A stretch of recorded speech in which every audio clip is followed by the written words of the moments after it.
લેક્ચરમાં આપણે પ્રશ્નો છે તેનો અભ્યાસ કરેલો હતો. હવે નેક્સ્ટ જે છે ટોપિક તે છે ગતિનું આલેખીય નિરૂપણ. એટલે કે ગતિને આપણે આલેખના રૂપે રિપ્રેઝન્ટ કરવું. કઈ રીતે આપણે ગતિને આલેખનો ઉપયોગ કરી અને રિપ્રેઝન્ટ કરી શકીએ અને સમજી શકીએ અને સ્ટડી કરી શકીએ. આલેખ છે તે ખૂબ જ ઉપયોગી વસ્તુ છે. ફિઝિક્સ હોય, કેમિસ્ટ્રી હોય કે ગમે તે બીજી કોઈ સ્ટ્રીમ હોય, આલેખ છે તેના દ્વારા આપણે તેનો અભ્યાસ કરી અને તેના દ્વારા આપણે ઘણી બધી માહિતી સરળતાથી મેળવી શકીએ છીએ અથવા રિપ્રેઝન્ટ કરી શકીએ છીએ. તો ગ્રાફિકલ રિપ્રેઝન્ટેશન ઓફ મોશન. તો પેલું છે આપણે અંતરવિરુદ્ધ સમયના આલેખો. જો હવે આલેખ છે તેમાં આપણે બે અક્ષ ખાસ લઈએ છીએ. એક તો વાય અક્ષ હોય છે, બીજી છે તે એક્સ અક્ષ હોય છે. તો આપણે આમાં એક્સ અક્ષ તરીકે હંમેશા શું લેશું? સમય ટી, બરાબર, ટાઈમ. વાય અક્ષ તરીકે આપણે અંતર અથવા તો સ્થાનાંતર, બરાબર, જે કંઈ પણ આપણે હોય તે લઈ શકીએ વાય અક્ષ તરીકે. તો જો અહીં આપણે એક આલેખ આપેલ છે, અંતર વિરુદ્ધ સમયનો આલેખ. હવે અંતર વિરુદ્ધ સમયનો આલેખ આપણને અહીંયા મળે છે સીધી રેખા. આવી રીતે સીધી રેખા જાય છે. એનો મિનિંગ શું થાય છે? તો કે જો સરખા સમયગાળામાં સરખું અંતર કાપવામાં આવે છે. આવી રીતે આપણે સમાન ઝડપ હોય, બરાબર, સમાન ઝડપ છે કે અસમાન ઝડપ છે, સ્થિર સ્થિતિ હોય, એટલે કે કોઈ પણ વાહન અથવા તો કોઈ પદાર્થ છે તે સ્થિર અવસ્થામાં હોય તો પણ આપણે તેને આલેખ પર દર્શાવી શકીએ અને તે રિપ્રેઝન્ટ એવી રીતે કરી શકીએ કે તે કઈ પરિસ્થિતિમાં, કઈ સ્થિતિમાં છે. સમાન ઝડપથી જતો હોય, ગતિ કરતો હોય, અસમાન ઝડપથી ગતિ કરતો હોય, કે અચળ વેગથી ગતિ કરતો હોય, કે અચળ પ્રવેગી ગતિ કરતો હોય, બરાબર. તો તે બધી જ ગતિ છે તે આપણે આલેખની રીતે, આલેખનો ઉપયોગ કરી અને ઇઝીલી આપણે દર્શાવી શકીએ.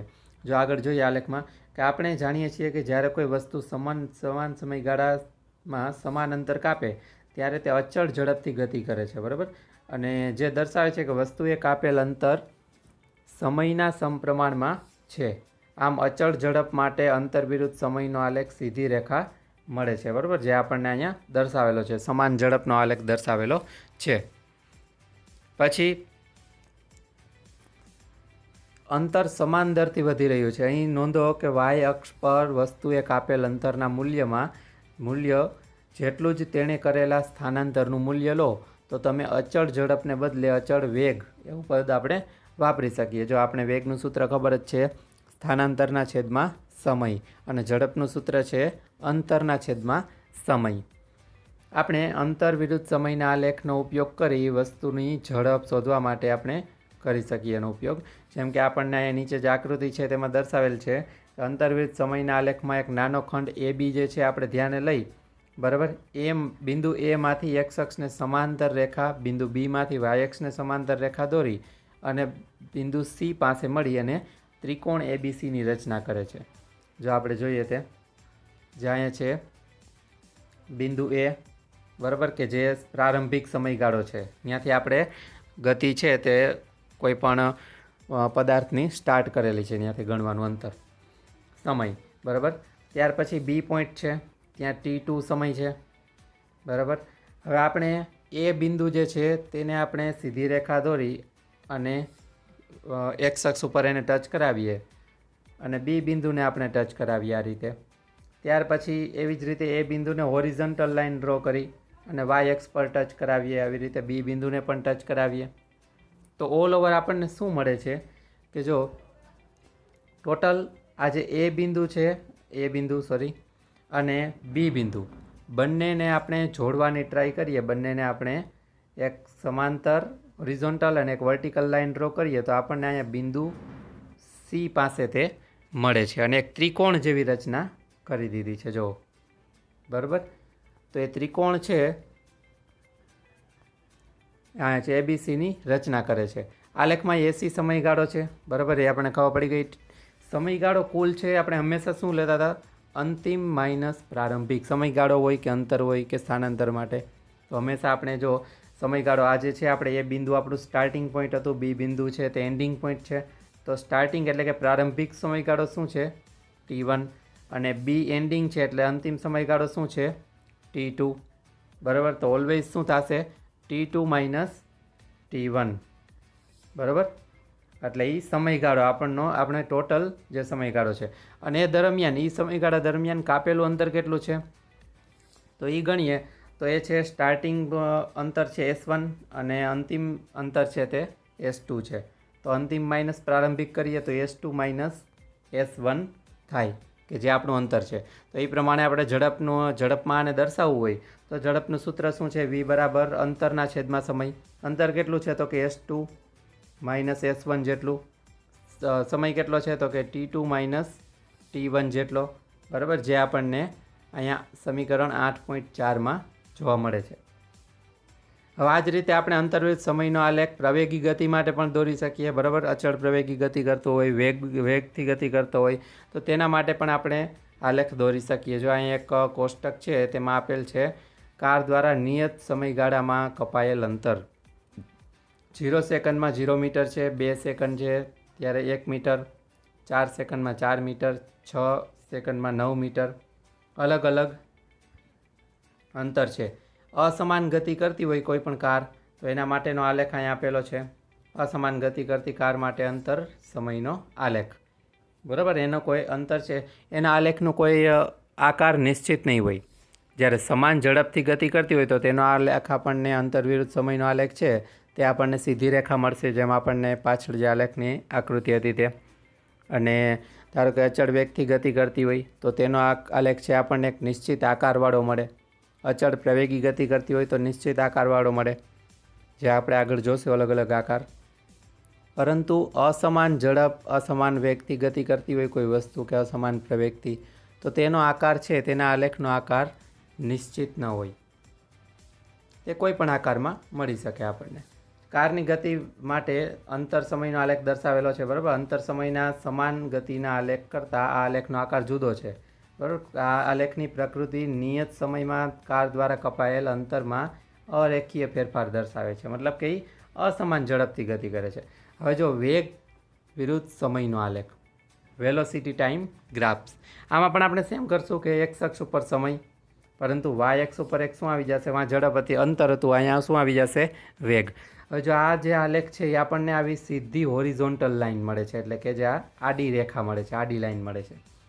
આનો અર્થ શું થાય છે? જો વેગ અહીંયા જે છે, વેગ એટલે કે સ્થાનાંતરના છેદમાં સમય, એટલે કે 40 કિલોમીટર પર કલાક એટલો એનો વેગ છે. ધારો કે આ કોઈ કાર છે તો એનો વેગ 40 કિલોમીટર પર કલાક છે. હવે આ લેખ આપણને આવો દોરેલો છે, મતલબ જો 40માં કોઈ વધારો થતો નથી, 40 તો એટલા જ રહે છે. સમય પસાર થતો જાય છે હંમેશા.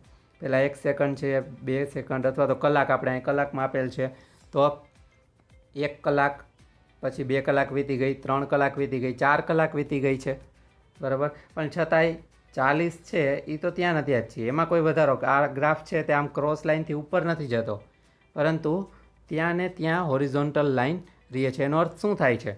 કે કાર જે છે તે નિયમિત ગતિમાં છે, એની ગતિમાં કોઈ વધારો કે ઘટાડો થતો નથી. 40 છે તો 40 કિલોમીટર પર કલાકની જ સ્પીડથી અથવા તો વેલોસિટીથી જાય છે એ કાર, એટલી જ ગતિ પોતાની જાળવી રાખે છે. સમય તો પસાર થવાનો છે, સમય તો છે તે હંમેશા આગળ, એનો જે પોતાની અક્ષ છે તે હંમેશા આગળ વધવાની, એનું મૂલ્ય વધવાનું છે.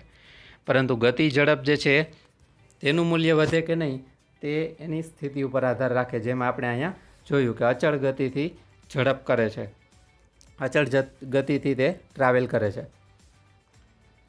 જો તેથી તે એક્સ અક્ષને સમાંતર સીધી રેખા હશે, બરાબર. અને 40 કિલોમીટર પર કલાકના અચળ વેગથી ગતિ કરે છે, એ આપણે કહી દીધું. આપણે જાણીએ છીએ કે અચળ વેગથી ગતિ કરતી વસ્તુના વેગ અને સમયના ગુણાકાર પરથી તેનું સ્થાનાંતર મળે, બરાબર. સ્થાનાંતર છે, આપણે વેગનો સૂત્ર શું છે? વેગનું સૂત્ર આપણે જોઈએ તો વેગ v બરાબર સ્થાનાંતર, બરાબર ને. સ્થાનાંતર જે છે, ધારો કે સ્થાનાંતરને આપણે s વડે દર્શાવીએ છીએ અહીંયા, તો v બરાબર sના છેદમાં t, બરાબર. s એટલે શું છે અહીંયા? સ્થાનાંતર. તો સ્થાનાંતર આપણને ક્યારે મળે? હું સ્થાનાંતરને sને વેગનો સૂત્રનો કરતા બનાવી લઉં તો t છે તે અહીંયા શું થશે? ગુણાકારમાં જશે. t ગુણાકારમાં જશે તો આપણને સૂત્ર આવી રીતે મળશે કે v ગુણ્યા t બરાબર s, એટલે કે સ્થાનાંતર એટલે શું? તો કે વેગ અને સમયનો ગુણાકાર. એ જ વસ્તુ આપણને કીધું છે, વેગ અને સમયના ગુણાકાર પરથી સ્થાનાંતરનું મૂલ્ય મળે આપણને. અને એ જ વસ્તુ અહીંયા પણ છે કે જો આ તમારે સ્થાનાંતર શોધવું હોય આ વસ્તુનું તો આપણે શું વેગ જે 40 જ રહે છે અને અહીંયા સમય જેમ જેમ છે તે રીતે આપણે એનો ગુણાકાર કરવો પડે. ધારો કે અહીં એક્ઝેક્ટ 4 કલાકના અંતે તમારે શોધવું હોય કે 0 થી 4 લઈ ત્યાં સુધી એનું સ્થાનાંતર કેટલું છે તો વેગ ગુણ્યા સમય, બરાબર. વેગ છે 40, સમય છે 4 કલાક, જેમાં આપણે આવે છે તો 160 જે આવે છે 160 કિલોમીટર જેવું આપણને કિંમત જે છે તે મળે. એટલે કે એટલું સ્થાનાંતર એ વસ્તુએ 0થી એના સ્ટાર્ટિંગ પોઈન્ટથી લઈ અને 4 કલાકના અંતે એને એટલું સ્થાનાંતર કરેલું છે. ધારો કે અહીંયા હું કોઈ એક પોઈન્ટ એ લઈ લઉં અને કોઈ પોઈન્ટ બી લઈ લીધો છે, તો એ પોઈન્ટને મારે એક્સ અક્ષ ઉપર જોડી દઉં અને બી પોઈન્ટને હું એક્સ અક્ષ ઉપર જોડી દઉં. તો આના દ્વારા જે બધા પોઈન્ટ જે બને છે ABCD એના દ્વારા એક લંબચોરસ ક્રિએટ થાય છે, લંબચોરસ બને છે. હું જે લંબચોરસ જે છે એનું ક્ષેત્રફળ જે શોધું એ ક્ષેત્રફળ જ મને શું આપશે? સ્થાનાંતરનું મૂલ્ય આપશે, બરાબર ને? કારણ કે શું એ જ છે આપણો વેગ ગુણ્યા સમય. આ વેગ છે જેમ આપણે કીધું કે બી પોઈન્ટ પાસે મારે શોધવું હોય તો આ વેગ આપણે લઈ લીધો આટલો, અને સમય કેટલો હતો કે આ સમય છે આટલો, બરાબર. વેગ આપણે કયો આ લીધેલ છે 40, બરાબર. 0 થી 40 આપણે વેગને ક્યાં વર્ટિકલ લાઇનથી ગણશું, એના મૂલ્ય આપણે ધ્યાનમાં લેશું, વાય અક્ષ છે એટલા માટે. અને એક્સ અક્ષ ઉપર આપણે સમય, તો એક્સ અક્ષનું મૂલ્ય ગુણ્યા વાય અક્ષનું મૂલ્ય, આ શું થઈ જાય છે? ખરેખર લંબચોરસનું ક્ષેત્રફળ થઈ જાય છે. જો આગળ આપણે જોઈએ કે કાર દ્વારા કપાયેલ આ કોઈ પણ સમયગાળો જે આપણે લીધેલ છે એના દ્વારા કપાયેલ સ્થાનાંતર અંતર જે છે તે એસ એ નીચે પ્રમાણે શોધી શકાય. કઈ રીતે શોધેલ છે? જો AC ગુણ્યા CD, બરાબર. એસ બરાબર AC ગુણ્યા CD. કઈ રીતે કરેલ છે? જો આપણે અહીં જોઈએ કે એ અને બી પોઈન્ટ આપણે લીધેલા છે, બરાબર. એ પોઈન્ટ અને બી પોઈન્ટ, નીચે આપણે C અને D પોઈન્ટ આપી દીધા. ઓકે, તો ક્ષેત્રફળ બરાબર આપણે સૂત્ર ખબર છે. તો એ મુજબ આપણે જોઈએ તો AB ગુણ્યા AC, બરાબર, તે રીતે કરી શકીએ. અહીંયા આપણે AC ગુણ્યા CD કરેલ છે, બરાબર. એ રીતે પણ તમે કરી શકો. આ રીતે વેલ્યુ લ્યો, આ ગુણ્યા આ બાજુ, અથવા તો AC ગુણ્યા CD બાજુ, કોઈ પણ સામસામેની કોઈ પણ જે પાસેની બાજુઓ છે તે આપણે લઈ શકીએ ગુણાકારમાં. તો AC ગુણ્યા CD અહીં કરેલ છે, તો AC કેટલું છે જોઈ લઈએ અને CD કેટલું છે તેનું મૂલ્ય આપણે જોઈ લઈએ. AC છે તેનું મૂલ્ય છે 40, અહીંયા આપણને આપેલું જ છે, બરાબર.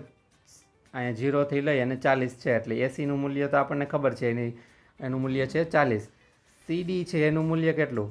તો કે CDનું મૂલ્ય શોધવું હોય તો આપણે પહેલાં C પોઈન્ટનું મૂલ્ય, એટલે કે ન્યા સમય, અને D પોઈન્ટ પાસે સમય કેટલો છે. C છે એનો સમય આપણે T1, એટલે એ આપણો પ્રારંભિક સમય રહેશે. D સામે પોઈન્ટ પાસેનો સમય છે તે આપણો અંતિમ સમય રહેશે. અંતિમ માઇનસ પ્રારંભિક કરો તો શું થાય? T2 માઇનસ T1 એટલો સમય આપણને મળે. તો એ જ કિંમત છે તે આપણે અહીં મૂકેલી છે. જો 40 ગુણ્યા T2 માઇનસ T1 એટલા કિલોમીટર, અને 40 ગુણ્યા T2 માઇનસ T1 એટલે ખરેખર શું છે? લંબચોરસ ABCDનું ક્ષેત્રફળ, બરાબર. એના મુજબ જ થાય. તો એ જ વસ્તુ આપણે કીધેલી છે અહીંયા. એટલે એવી રીતે આપણે કાર દ્વારા કપાયેલ અંતર છે તે આપણે શોધી શકીએ. હવે નેક્સ્ટ જે છે એનો ટોપિક આપણે આગલા લેક્ચરમાં લેશું.